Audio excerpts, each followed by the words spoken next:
ആമേൻ, ആമേൻ. യേശുവിൻ്റെ ഏറ്റവും പ്രിയമുള്ള കുഞ്ഞ്, സങ്കീർത്തനം 124:1.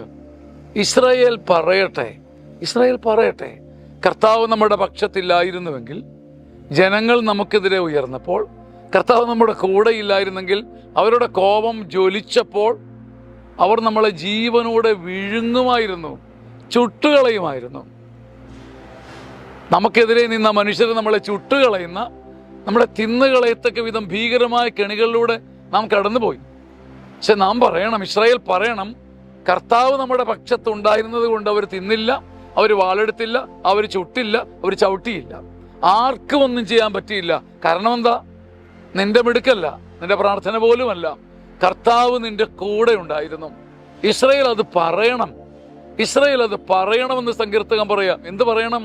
എൻ്റെ കൂടെ ദൈവം ഇല്ലായിരുന്നെങ്കിൽ പണ്ടേക്ക് പണ്ടേ ഞാൻ തീർന്നേനെ, എൻ്റെ കൂടെ ദൈവം ഇല്ലായിരുന്നെങ്കിൽ പണ്ടേക്ക് പണ്ടേ ഞാൻ കത്തിക്കരിഞ്ഞു പോയേനെ. ഇത് പറയാൻ കഴിയുന്നത് ഒരു ഭാഗ്യമാണ്. ഈ സാക്ഷ്യമുണ്ടല്ലോ ആത്മാവിനെ ശക്തിപ്പെടുത്തും. ആമേൻ, ആമേൻ, ആമേൻ.